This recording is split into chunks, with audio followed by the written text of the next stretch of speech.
Hi, I'm Matt Ryan, host of Moderated by Matt on YouTube. I'm so excited to bring you the Art of Editing panel with a partnership with Comic-Con and American Cinema Editors Society. We're going to start with some clips of our four wonderful panelists and a brief opening remarks from the Arcanian apartment building. Hello, I'm John Hoffman, the co-creator and showrunner of Only Murders in the Building, and you are with Shelly Westerman, who I can't even begin to go down the list of the ways in which Shelly Westerman has been invaluable to Only Murders in the Building from the moment she joined, and it feels like my right-hand woman in every way in making whatever success we found with this show. But you're going to see something that kind of exhibits in the highlightingest, biggest way what makes Shelly Westerman invaluable, and that is the work she did on this episode 8 of season 3, Sitz Probe, and which of the Pickwick triplets did it, exemplifies more than anything I can think of the devotion, the loyalty, the love, and for Comic-Con fans, the fandom that drives the work that Shelly does for Steve Martin, for being devoted to nail every moment of that, to working with Ben Pasek and Justin Paul and everybody on this to sort of put this whole thing together in a way with Bob Pulcini and Sherry Berman. I mean, really, it's an incredible piece of work she did. I hope you can see that. And I hope you have a great time today with her, and I hope she explains it better than I did. All right, thank you. Bye. So let's welcome a wonderful panelist, Maryann Brandon, Star Wars Force Awakens. Tatiana S. Riegel, Itonya. Shelly Westerman, Only Murders in the Building. And Myron Kerstein, Wicked. All right, so let's get on the cutting room floor and dive in. So, Maryann, it's the 10th anniversary of Star Wars Force Awakens. You did work with JJ previously in Alias and Star Trek and other things. When you two got together, what were your biggest concerns about this film, how you would want to honor the original trilogy, but you also have to make it a little more, modern for today?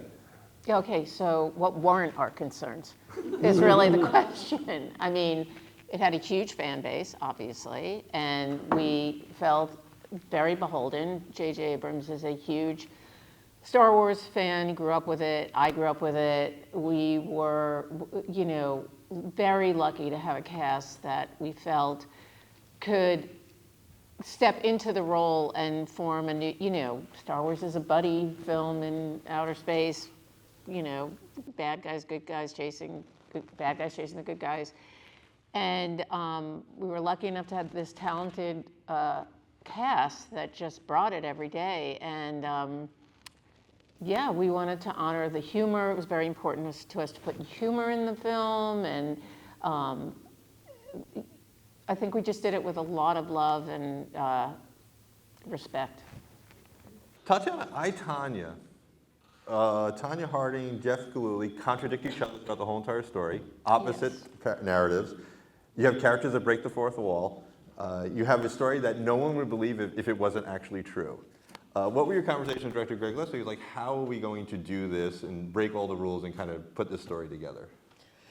There were a lot of conversations. I mean, mostly it was just sort of tonally. How is it possible to have a film that has a lot of comedy and obviously a lot of very serious issues and violence and such? And it's a very fine line to walk, to go back and forth between those two. It's a peculiar place to laugh, not to have the humor and yet see somebody get hit or whatever it is. And it was really, really fun. The performances were amazing, and we had all of these things to mix up, like where do we break the fourth wall? There was a lot of that stuff that was originally in the script just going to be talking heads. And Craig decided to incorporate more of that, the director, into the story, and everything was shot. So it was just a question of what to use where. Now, Shelly, Only Murders, you came on the second season, so the show was still evolving. It had a great fan base and still evolving. So with John Hoffman, when you first got together with him, what were your conversations about how do we do a show that has comedy drama, and whether or not how much information you give away for a mystery, because you can't give away too much or too little. What was the whole kind of your evidence trying to sort all through that when coming on board? It is an exploration of tone.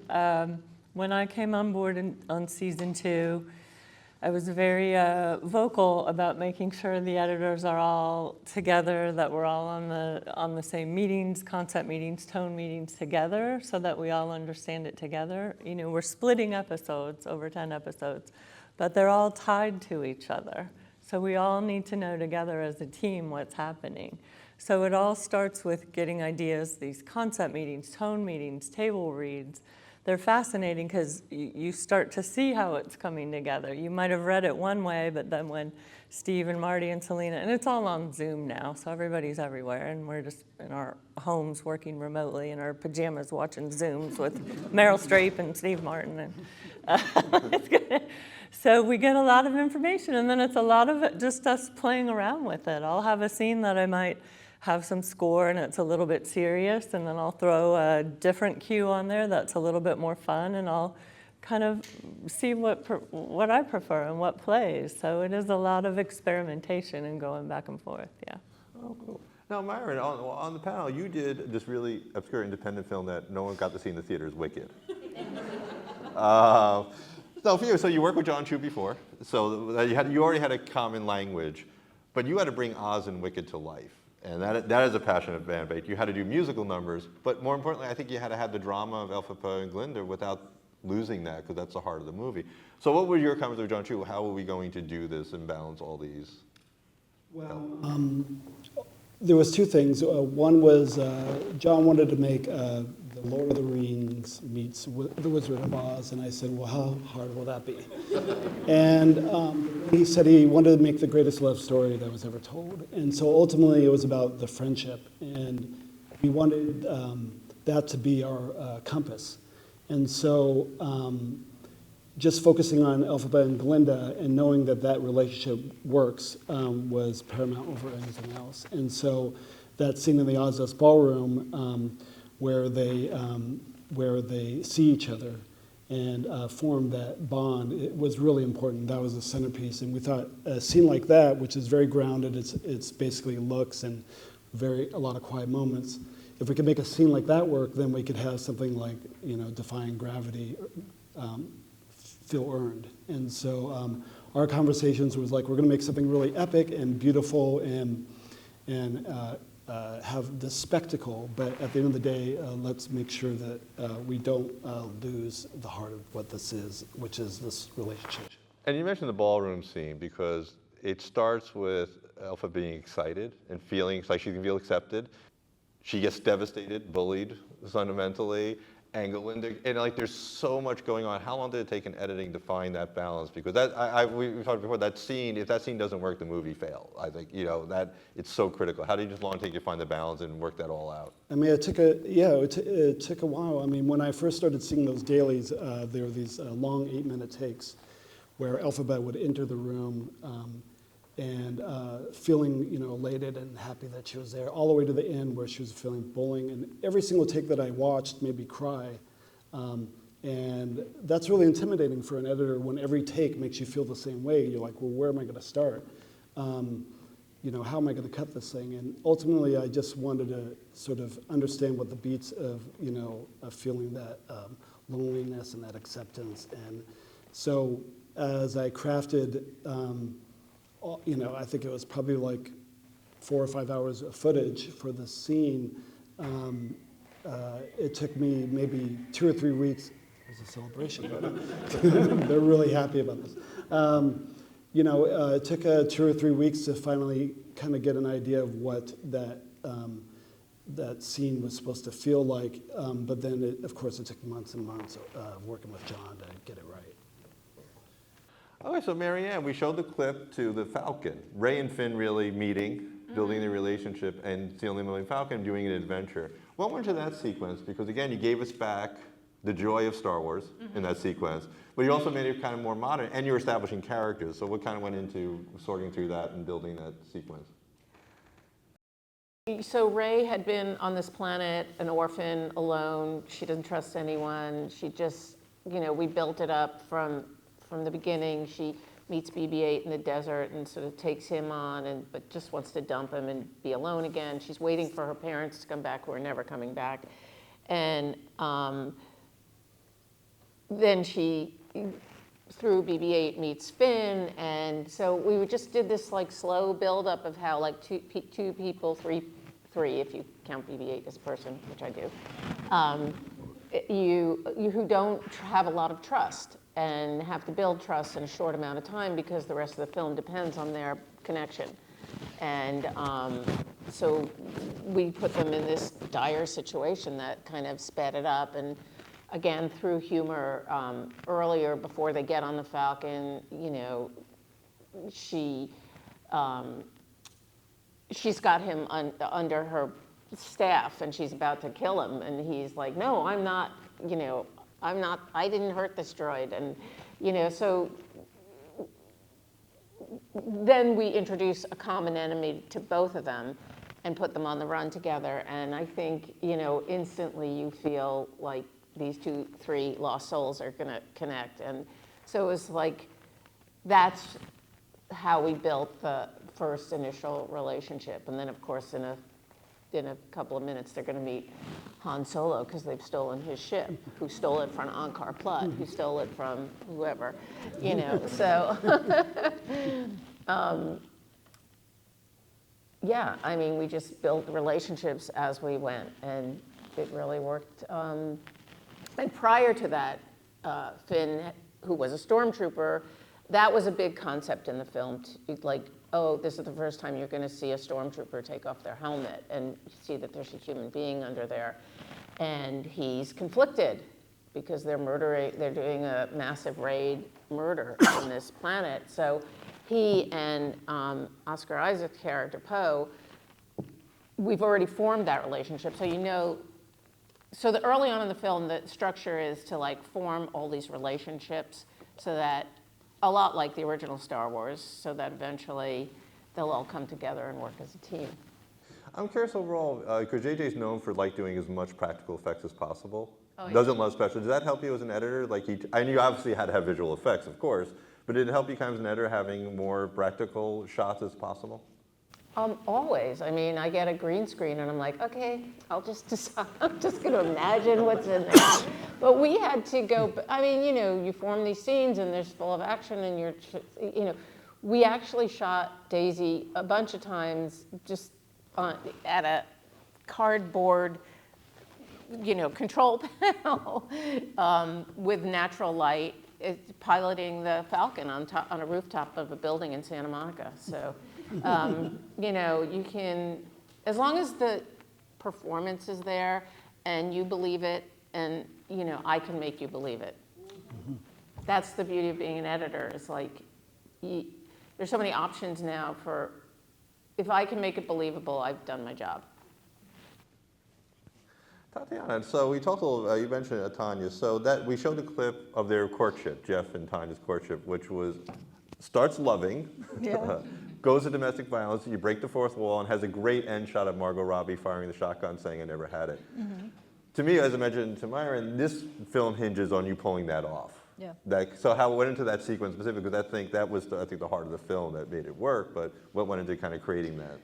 Well, the whole film is all about the unreliable narrators. And, you know, that's something that obviously the writer brought to it. He decided to do this story, and he actually went and interviewed Tonya Harding and Jeff Gillooly, who I think lived in the same town but hadn't spoken to each other in years.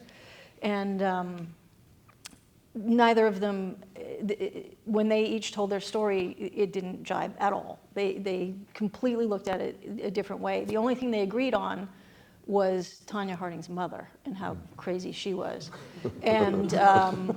And so that, you know, that's in the story, and it's always just sort of this balance of like, you know, because nobody knows what really happened, how much do you want to give away? You don't want to lean one way or another.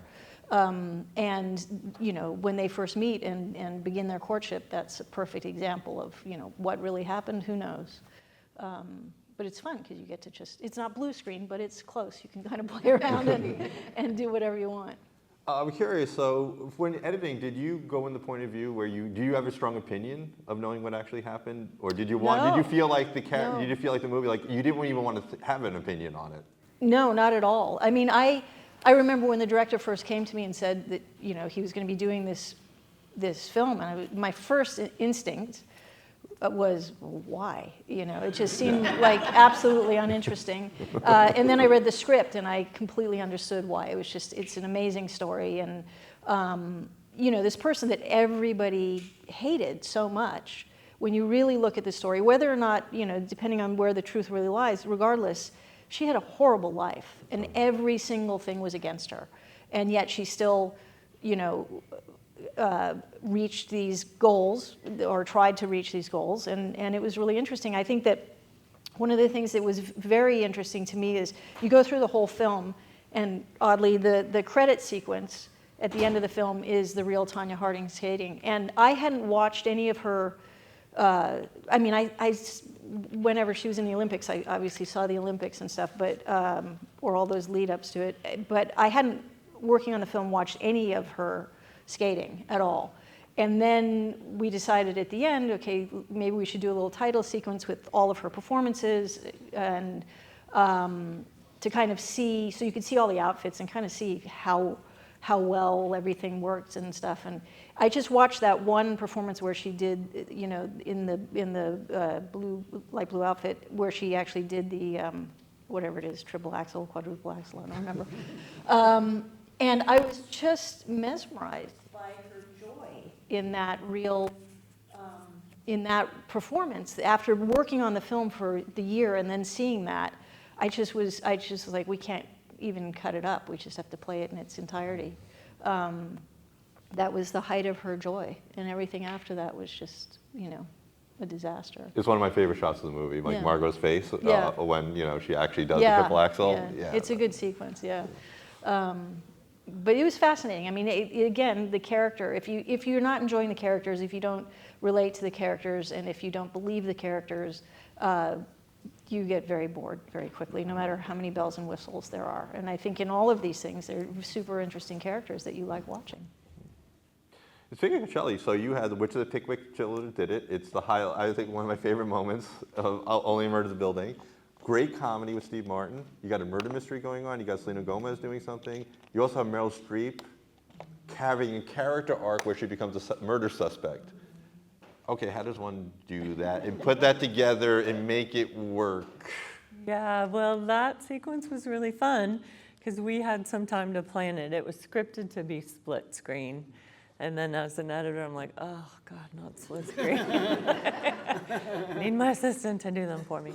So it was a little tricky. But I knew the directors also. I had worked with them way 20, 25 years ago. I was their assistant editor. So now I come back, I'm their editor. So we have a little shorthand. We talked about the strengths and weaknesses of everything and then how to approach it. So we actually started by cutting it to the song, which they pre-record. They'll do a whole, you know, in-depth pre-recording with Steve with the musical team. And then we devised these color-coded title cards and did all of our little movements in advance so we could plan out what we needed to photograph best for all the moving squares. So we took a little bit of time to do that and then showed it to production. And you know, they move so fast in television. So they get this, they're like, wait, what? This is great. So we were able to kind of do a lot of that work ahead of time. And that kind of helps quell the nerves. You know, that was season 3. I joined the show on season 2. I'm now finishing season 5. I still have a lot of nerves, mainly with Steve. Now we're all like, Meryl, yeah, it's Meryl. Like, we're all used to Meryl now. But Steve is the one that freaks us out. He's very studious, very particular, very, you know. So when you get something, he loved Pickwick, so when you get something where he gives you a compliment and he says, that was done perfectly, you start to flutter and you don't hear anything else after he says those words, because he's Steve Martin. But it was a lot of pre kind of planning it out, and it paid off. All right, so Myron, Dancing Through Life is my favorite musical number from the movie. You have actors dancing on books. You got a moving bookcase. You have dancers doing elaborate moves. singing live. It's a massive production challenge that gets dumped to you to sort through all of that and figure out how to get the timing of that. It must have been a very challenging sequence to pull off. Yeah, it's one of my favorite songs of both movies. John likes to shoot a lot of footage, so he gives me a lot of options, and ultimately, it's my job to sort of understand whether I cut to the 4 different cameras going on at once, or just to follow what I think is a story. And I try not to get too overwhelmed by that. And also, it's a song that lasts for like 9 minutes, and it goes all the way through the Ozdas Ballroom. It starts in the library and goes to the Ozdas Ballroom, but it is a centerpiece of the movie. So again, ending with the Ozdas being the bonding of these 2 characters.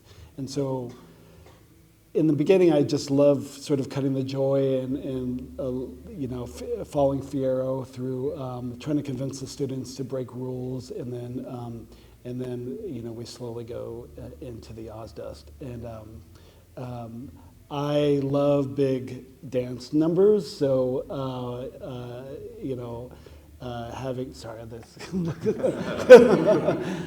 they're dancing through life. But yeah, I mean, I love big joyous dance numbers, but I also love trying to find the emotion, and so having something that starts so joyous in the beginning in the library and following the choreography and the beautiful shots and the upside down shots of the dancers, and then by the end of that number, it gets so quiet, and I love the sort of extremes of that. It's really hard, again, with all the footage coming in, whether or not to treat something like a music video and get really sort of overcutting something. I've kind of found over the course of cutting something like In the Heights or Tick, Tick, Boom, trying to pull back a little bit more, not trying to, just letting things breathe a little bit more and letting the sort of choreography and the sort of acting sort of carry me through the number. What I like about it, too, you mentioned it, because I like the fact that, it's to me, the old classic Fred Astaire musicals. Like, you see, if you do too much cutting, we might not believe that Jonathan Bailey's doing it, but the fact that we see him and you're not cutting sometimes, to me, made it he's in every single shot. He's doing all that work on the books and not falling over magically enough. And the few times I am cutting to a different angle, it's mostly for energy and not because Johnny messed up. So Maryann, when you and JJ decided to traumatize me psychologically, and by killing off Han Solo, what went into the decision and that sequence and making that sequence? Because you had to make it. It had to be perfect, because it was such a vital sequence. Well, I would say, I don't like to traumatize people, but it happens. No matter what, it was a decision that was made up front to do that, to kill off Han Solo in that very emotional way, and it was, it solidified how bad Kylo Ren really was, and you had to take him seriously as a bad guy, and that's why the scene had to play out the way it did, because you had to believe that he was actually going to take his hand when he put it out, and yeah, I mean, to be honest, I don't know that it was very painful, cutting the whole thing, and very painful to sort of land on a sequence that we were like, okay, we're fine with that. But in the end, I actually believe no matter how it was cut, you were going to be traumatized anyway. Like, as Chewie, as, Rey, as, Finn were all traumatized. Like, it's like, in Romeo and Juliet, like, he's going to stab himself and die. And it's coming. And I think there was a shot that changed everything when Han just touches his son's face before death. Oh yeah, because he believed with all, that happened in a prior scene with Princess Leia, where he says, I'm going to bring him back. Like, I think he thought he was gone. She talked him into it. He believed it. And that's why it's so heartbreaking, because Harrison Ford is such a good actor. Not that I need to say that, but he went into it honestly believing he had him. And so the audience believed he had him. And, that's when you get the drama.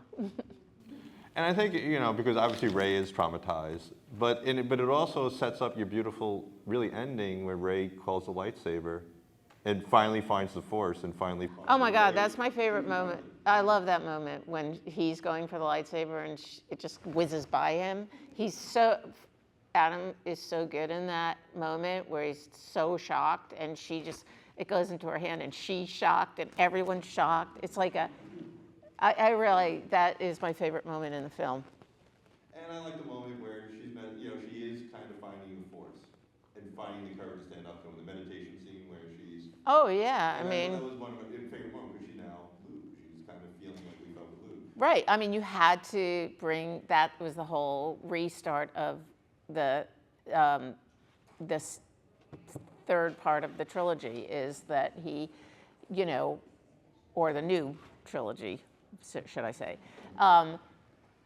we had to have a hero. And, now it's a woman, which I was hugely in favor of, and as was everyone. And Daisy was a perfect casting. I mean, she kind of encompassed the whole thing and took it on. She's an innocent, but she's knowledgeable. You're rooting for her at the end. And she's great. And that is the success of the film. Now, Tatiana, one of my favorite shots is one of the climax of the movie, because you had this great comedy when Margot's Tonya's in the court realizing she's about to lose her skates. And just that whole sequence and the pain you saw in her face. When went to that, because you've had a very funny ride so far in the music, but it ends so tragically in that moment as your climax. Yeah, I mean, I think that's the whole story of this, is just how tragic it is for her. And Margot Robbie was just amazing in it. Again, it was one of those things, like when I first heard before I read the script, I was doubtful. And then when I heard that Margot Robbie was going to do it, I was like, how is Margot Robbie going to be Tonya Harding? And it just all worked so well. It's heartbreaking. I mean, every single time I watched it, it was just absolutely heartbreaking. That and the mirror shot when she's in front of the mirror. You just have to, it's all about the character, the tension, walking that line of humor and the tragedy of the story. But when you get given good performances, it certainly makes it a lot easier. Yeah. Now, on the flip side, Shelly, you had a climactic moment in this past season, one of my favorites. Molly Shannon going off on Zach Galifianakis, Hugh Longoria, and Eugene Levy, that tirade. How do you put that together? Because I'm sure there was a lot of comedy gold, and you have to decide how much do you do, how far do you push it, but it was probably one of the most funniest scenes of the whole thing. She was delightful. That scene was about 3 times longer. And a lot of the actors were cracking up. Selena told the story, and it is true. She kept laughing, and we had no takes where there was thankfully one take where she turned her head, and so you can't really see her laughing, but we had to use it because that's all we had. But you just follow Molly. I think a lot of what we do because you've got Steve, Marty, Eugene, like this level of talent, our job is to kind of follow them, follow the comedy, follow what they're doing. And then, of course, the studio will say, pace it up, make it faster. But you try to honor them and what they're doing. So it was a lot of just cracking up and following Molly and doing service to her grand performance. And Selena made it more fun. All right, so Marty, the Wicked finale. I mean, that to me, you had so much going on. You start with Elpha being happy, meeting the wizard, going to realizing what's going on. You have to interrupt the song sometimes, drama. How did you craft that because knowing when to cut the music, when to craft that all to make it work? Yeah, it took a lot of playing with how to start and stop that song and have a scene and have some drama, and having the completion of the origin story of the Wicked Witch of the West with the broom and the cape, and letting these moments breathe, and having this moment with her looking at her younger self as she's falling out the window, and it just took a lot of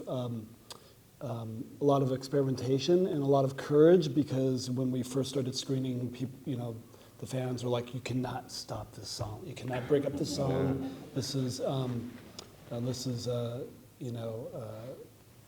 you just can't do this." And so, but John and I felt like the more we sort of played with the audience's expectations, the more the build would happen over the course of the song. And then you could build up into this war cry, and hopefully it feels satisfying to the audience. But that takes a lot of courage, a lot of play, and a lot of belief that you can break things and keep the audience sort of firm in your grasp. But it's a tightrope of how much we want to play with a song that's been in people's lives for 20 years. And then, of course, you have this big payoff with the war cry, and I had pitched to John, like, should we have a beautiful image sort of that represents what is like a stage show where this cape grows, and VFX, IOM, who I love, they're saying this doesn't make any sense that her cape would grow, and can we then continue the song after the war cry, which a lot of people beat us up on. And so I think we'd like to challenge what it's like to experience a musical, and whether or not we can break things and play with the audience. All right, so one quick question to the group as a last question, and you don't have to say what film it is or TV show, but my students and I were curious, who helped me with the program. What is the worst note you ever got from a studio executive or a director or a cast member? How do you pick? Oh, How do you pick? exactly. I mean, there's a sequence in The Force Awakens where she, when she opens the box and she goes into this like sort of dream sequence, I must have cut it.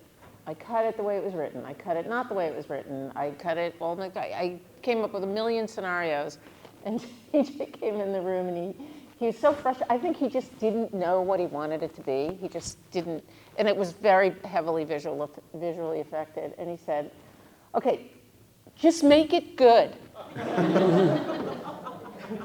And I was like, "Okay, I'll see you tomorrow." Like, you go away. I'll have something for you tomorrow when you're well rested.